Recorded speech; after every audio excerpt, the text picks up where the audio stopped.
la une de l'actualité, la colère des commerçants vis-à-vis des agents du ministère de l'économie, des finances et du développement, ceux des impôts et des douanes en particulier. Face à la presse ce matin, la fédération Somkieta pour la construction du Burkina Faso qui les regroupe dénonce une prise en otage de l'économie nationale. Un examen blanc national au profit des élèves des classes de 3e et de terminale de 35 provinces du Burkina. Il a été lancé ce jeudi à Ouagadougou. C'est une initiative de l'Association des élèves et étudiants musulmans du Burkina qui, depuis plus de 20 ans maintenant, assiste ainsi les élèves dans la préparation des examens de fin d'année. Une prière pour la paix et la stabilité au Burkina Faso. Elle a été dite hier par les praticiens de santé. La cérémonie a également été l'occasion pour la distribution gratuite de produits de la pharmacopée. Bonsoir à toutes et à tous. Et cette question pour commencer, la future nouvelle constitution du Burkina Faso va-t-elle être adoptée par voie référendaire ou par voie parlementaire? En attendant que le chef de l'État se prononce officiellement sur la question, les débats vont bon train aussi bien sur son probable mode d'adoption que sur son contenu. Les journalistes servant d'interface entre les décideurs publics et les populations, l'Assemblée nationale a jugé bon de les outiller sur la question de la 5e République. Kwame Hervé Dapa. Radio, télé, presse écrite et presse en ligne, ils sont une cinquantaine de journalistes à écouter le professeur Abdoulaye Soma, spécialiste de droit constitutionnel. Le contenu de la future nouvelle constitution burkinabé et surtout son mode d'adoption sont au centre des échanges. Une constitution est une œuvre du constituant. Et en technique constitutionnelle, le constituant, c'est le peuple. Le peuple en tant qu'il est souverain. Il est souverain dans un État moderne.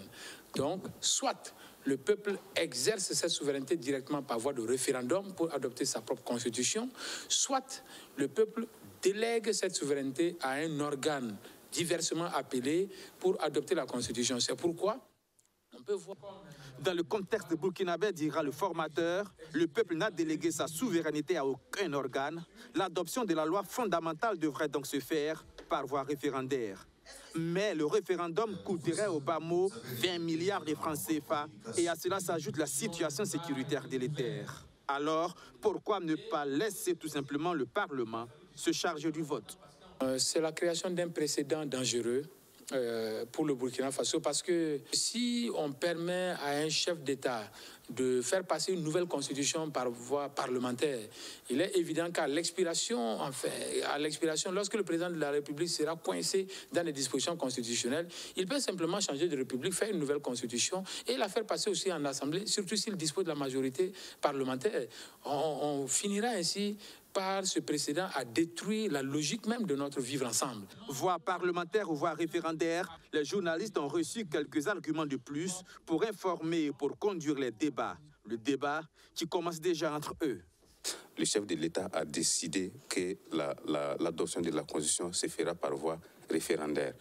Il lui reste maintenant à lui de préciser la date et le peuple attend tranquillement parce que c'est la voie la plus populaire qui peut recueillir le consensus. Est-ce que ceux de la voie parlementaire ou ceux de la voie référendaire sont sur le bon chemin? C'est mon appréciation personnelle. Je penche plus pour la voie parlementaire. Parce que l'argumentation financière et sécuritaire me convainc. Cette séance de formation qui a duré 3 jours a été financée par le Centre parlementaire canadien et a été initiée par l'Assemblée nationale burkinabé. L'occasion justement pour les hommes des médias présents de créer l'association IJP, l'initiative des journalistes pour le traitement de l'information parlementaire, présidée par Béyon Nébier des éditions Sidoya. Ce sont des acteurs économiques très remontés qui se sont présentés devant les journalistes ce matin, regroupés au sein de la fédération Somkieta pour la construction du Burkina Faso. Ils dénoncent de mauvaises pratiques en cours actuellement au ministère en charge de l'économie, entre les agents des impôts qui refusent de travailler et ceux des douanes qui s'adonnent de plus belle à la corruption. La cinquantaine d'associations crient à la prise en otage de l'économie nationale. Luc Pagwelgem. C'est une fédération Somkieta regroupant une cinquantaine d'associations qui pointent du doigt le danger de mort qui guette le tissu économique burkinabé. Le manque de réseau évoqué par les agents du ministère de l'économie, des finances et du développement pour ne pas encaisser les impôts et produire certaines pièces et le service des douanes qui profite de la rupture du contrat entre l'État et Cotecna pour surtaxer les commerçants ont été dénoncés. Pour la fédération, les agents des impôts et des douanes voudraient mettre le pays à genoux, qu'ils ne s'y prendraient pas autrement. Accuser le défaut de réseau pour ne pas travailler et accepter au même moment des pots de vin pour faire revenir ce réseau est tout sauf de l'intégrité. Ils disent qu'il n'y a pas de réseau. Nous, on ne peut pas comprendre qu'il n'y a pas de réseau. Et nous avons su que le ministère qui est créé depuis longtemps, mais ce n'était pas avec le réseau. Ils travaillaient à manuscrit et puis ça passait. Donc, si c'est le travail, s'ils sont des patriotes, ils doivent trouver une solution pour lever ce défi-là. Sinon, les commerçants là souffrent, les entreprises souffrent. Voilà. Nous n'arrivons à rentrer en possession de nos papiers. Voilà, les attestations, de payer nos impôts, nous, on a trop de problèmes. Et maintenant, si c'est les entreprises, les commerçants qui vont aller supplier pour payer leurs impôts, pour pouvoir compléter leur dossier, en tout cas, c'est très mauvais. C'est décevant. Donc, nous demandons aux agents du ministère d'essayer de voir leur cas. Qu'en tout cas, ils laissent une mauvaise image avec nos arrières au niveau du ministère. Voilà. La politique passe. Mais les institutions, là, ça reste. Voilà. Le président du Faso peut partir demain même. Mais le ministère reste. Il y a combien de ministres qui sont passés là-bas? Il y a Rosine qui était là-bas, qu'on parlait. Rosine est partie. Mais qu'est-ce qu'ils ont? Ils sont toujours dans le même problème. Pourquoi? Face à cette situation, ces acteurs proposent à l'État de sévir, mais en douceur, en mettant en place 2 comités et une structure nationale d'inspection qui jouera le même rôle que Cotecna. Un comité suivi, contrôle et règlement des litiges entre les acteurs économiques. Il sera composé comme suite.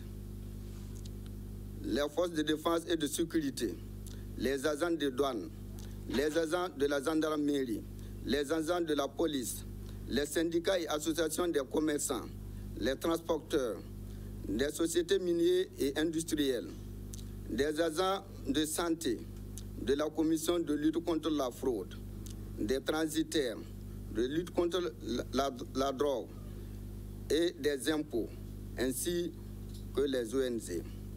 La fédération Somkieta prévoit remettre toutes ses préoccupations au président du Faso dans les prochains jours, mais en attendant, elle invite tous les agents du ministère de l'économie, des finances et du développement à se remettre au travail et à éviter de paralyser le système économique.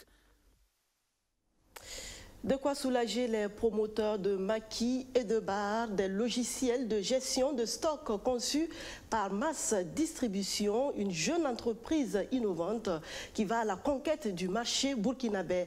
Arsène Konditamde a été témoin ce matin du lancement des activités de la start-up ici à Ouagadougou.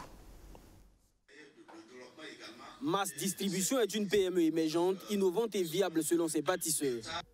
L'entreprise apporte son expertise aux consommateurs burkinabés dans la gestion de leur stock. Elle vient de mettre sur le marché 3 logiciels, AppliCav, AppliMac et AppliStock. Des logiciels efficaces et stables qui viennent pour révolutionner la gestion de stock selon les concepteurs. Ces applications vont venir colorer à nouveau le paysage commercial au Burkina Faso parce qu'il y avait un vide au niveau de la gestion des stocks, il y avait un vide au niveau du suivi des entrées et sorties et les contrôles réguliers des stocks au niveau de ces commerces. Et il y avait aussi une difficulté liée un peu à la gestion des chiffres d'affaires. Aujourd'hui, ces questions font partie du passé parce que les solutions informatiques que Mass Distribution vient de mettre sur la place du marché sont des solutions idoines qui résolvent définitivement ces questions-là. La création de l'entreprise Mass Distribution a été possible grâce au programme Burkina Startup. En 2018, elle a bénéficié de plus de 30 millions de francs CFA de ce programme, géré par le Fonds burkinabé pour le développement économique et social. Une manne financière qui a permis à la start-up de lancer ses kits de caisse informatisés.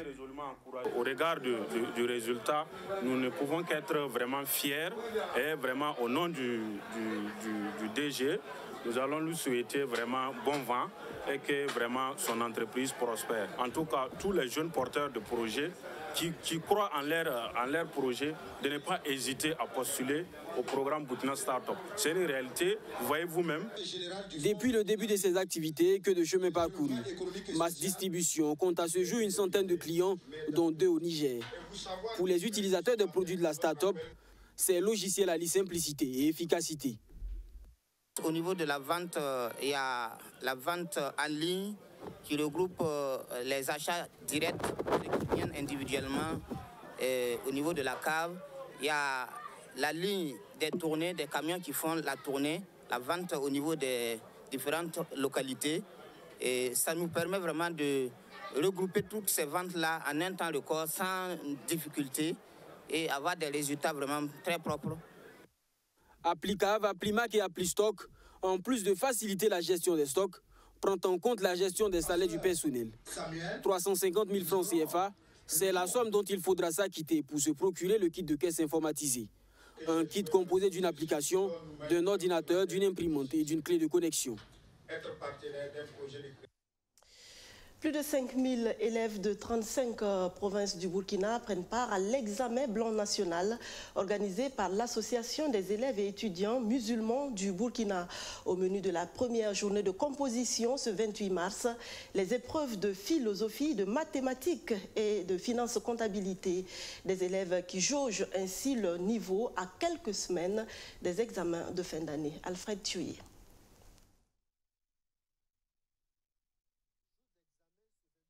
Lycée Zenda Philippe Kabouri.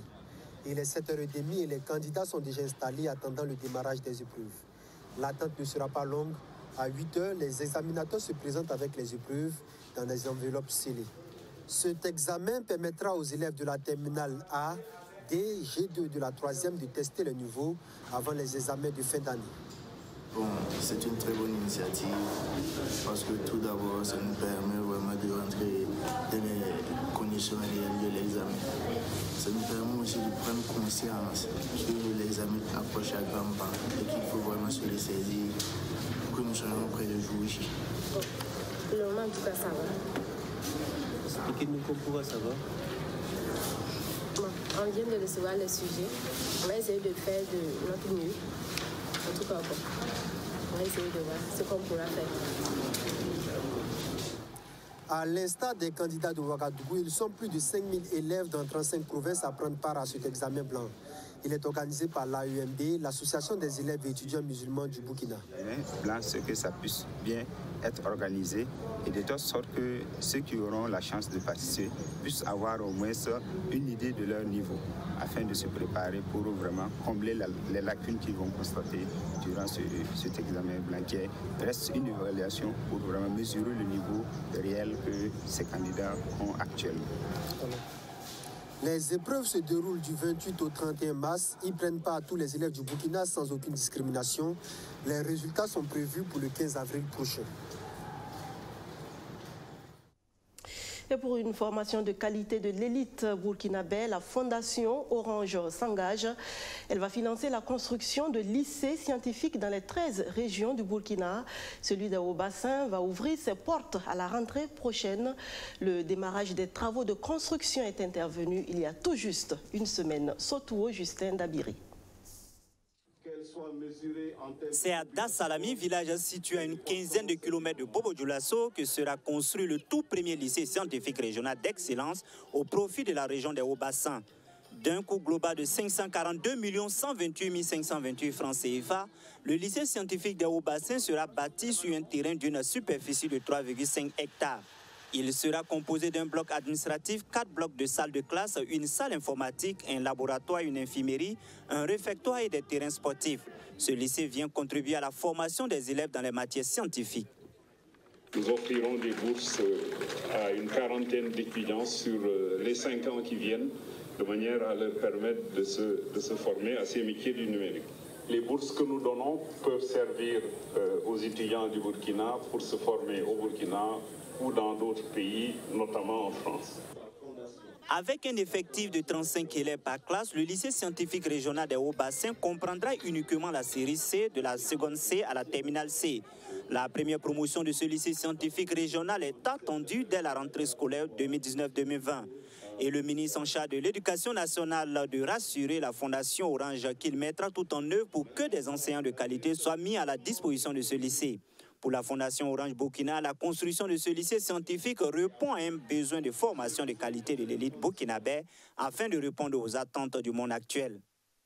Et aujourd'hui, les réalités nous amènent à faire de la formation dans un autre type d'enseignement, qui est l'enseignement notamment pour les séries scientifiques C, afin de conduire les enfants vers des études d'ingénierie. Et le pays en a besoin. Les contraintes du monde, les contraintes de l'employabilité aujourd'hui sont telles que c'est des expertises qui sont recherchées, c'est des ressources humaines qui sont recherchées et il faut bien commencer quelque part. Et au niveau de la Fondation, nous avons donc décidé de commencer quelque part en construisant ce lycée-là qui va dispenser ce type d'enseignement de qualité dans un domaine bien spécifique qui est la série C. Le ministre en charge de l'Éducation nationale procède à la pose de la première pierre du lycée scientifique régional des Hauts-Bassins. La construction de ce lycée scientifique régional est un geste de la Fondation Orange salué par le professeur Stanislas Waro. Ça va permettre donc de pouvoir faire passer d'une centaine d'élèves que nous avons comme candidats au baccalauréat série C dans notre pays à des milliers dans quelques années. Et donc nous sommes vraiment très heureux par ce geste. Nous remercions donc l'entreprise Orange et nous profitons justement pour demander à d'autres entreprises d'emboîter le pas. La construction des lycées scientifiques d'excellence Orange s'inscrit dans le cadre d'un projet d'envergure qui vise d'ici 2025 à doter toutes les régions du Burkina d'un lycée scientifique. Par cette initiative, la Fondation Orange Burkina traduit son engagement à accompagner le Burkina Faso dans son processus de développement économique et social. Ils sortent par la grande porte les 68 agents du ministère en charge de l'agriculture admis à la retraite parce qu'ils ont été des travailleurs exemplaires. Ils ont été magnifiés vendredi dernier. Alfred Thioye. Il fait plaisir de constater vous-même qu'ils sont pimpants. Pour les dames, rouge à lèvres, crayon dans les cheveux. Pour les hommes, casquette bien vissée sur la tête. Et pour certains, cravate bien en point, ou même au point. Ces hommes et ces femmes, ce sont les 68 agents du ministère de l'Agriculture et des Aménagements agricoles admis à la retraite. Et ce 22 mars, les cadres du ministère, avec à leur tête le ministre, se sont réunis pour célébrer ces hommes et ces femmes dont l'action a contribué au rayonnement du monde rural.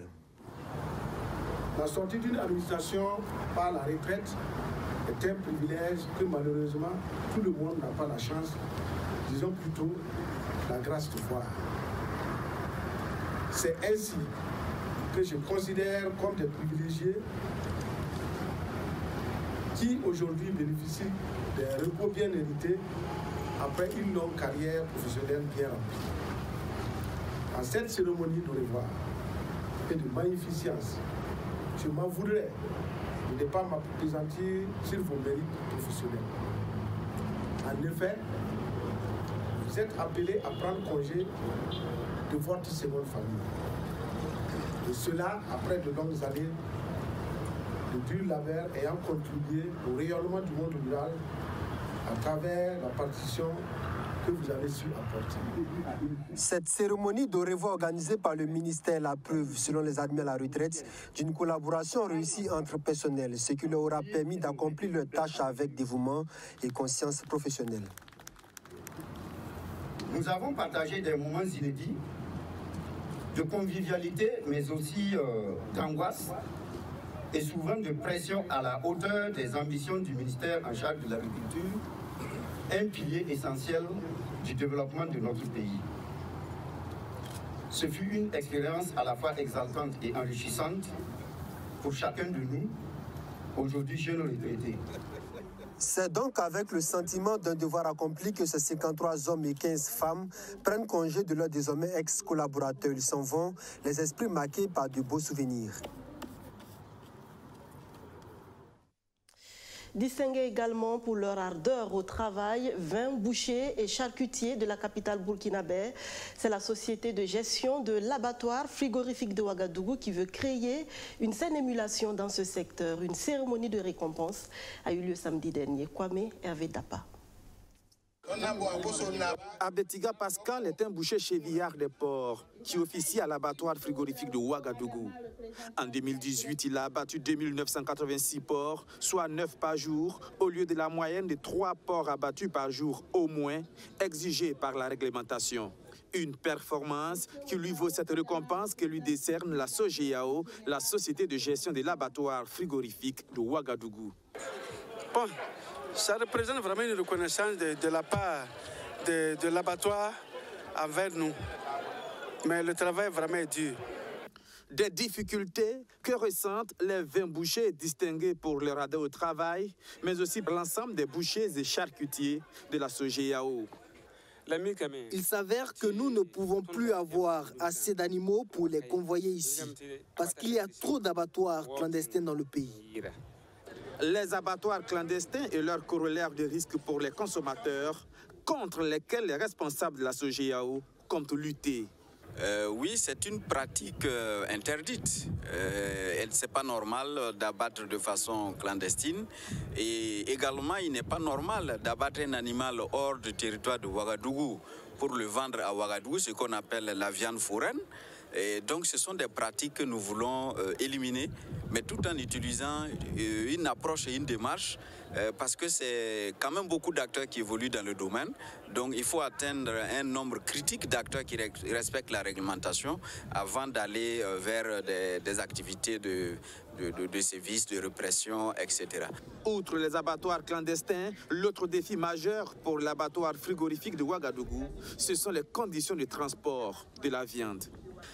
La viande qui est transportée à moto, sur des cheveux, etc., est impropre à la consommation. Et donc, c'est tout le message que nous avons lancé. Et nous sommes convaincus que les autorités vont avoir un œil très regardant sur cette question. Je pense qu'un point sera fait au ministre en charge du commerce, de l'industrie et de l'artisanat, afin que, ensemble, le plan de redressement que nous sommes en train d'élaborer puisse produire des réponses aux préoccupations qui sont vécues par l'abattoir. Un plan de redressement de la SOGEAO très attendu. La société de gestion de l'abattoir frigorifique de Ouagadougou joue un rôle prépondérant dans la filière bétail-viande, une filière qui contribue pour plus de 18% au PIB burkinabé. On en vient pour finir à la cérémonie de bénédiction et de prière organisée hier par le réseau des tradipraticiens et herboristes du centre.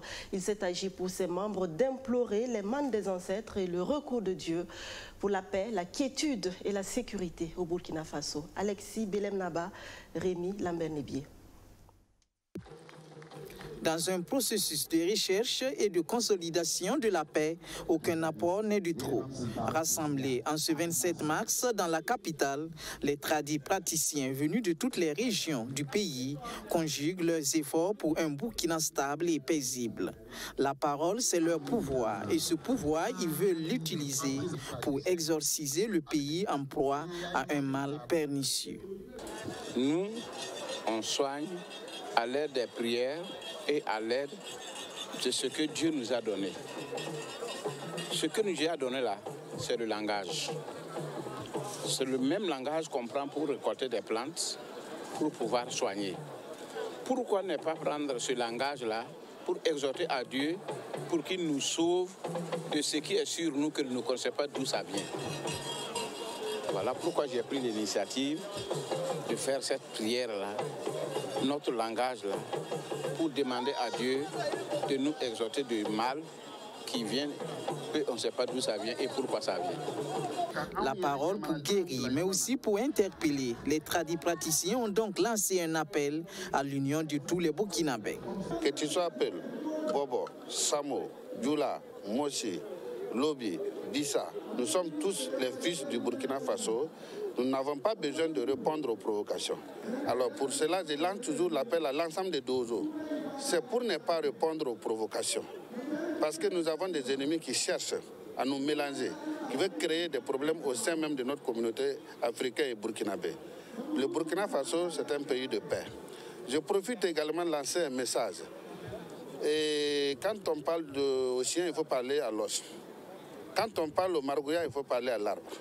C'est dans le trou de l'arbre que le marguerite trouve refuge. C'est pour dire tout simplement que tous ceux qui composent avec ces bandits de grand chemin, ils n'ont qu'à commencer à abandonner.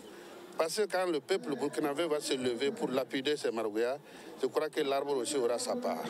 C'est le message que j'ai à vous donner. Merci. La paix pour le Burkina Faso. Les tradipraticiens ont poussé leur acte de solidarité au bout en distribuant gratuitement des médicaments d'une valeur de 8 millions de francs CFA à la population. Tout le monde veut la paix, mais combien sont ceux capables d'accepter les concessions nécessaires à sa fondation véritable? La question reste posée. Merci de votre fidélité à BF1. Je vous retrouve demain pour d'autres actualités. Bonsoir.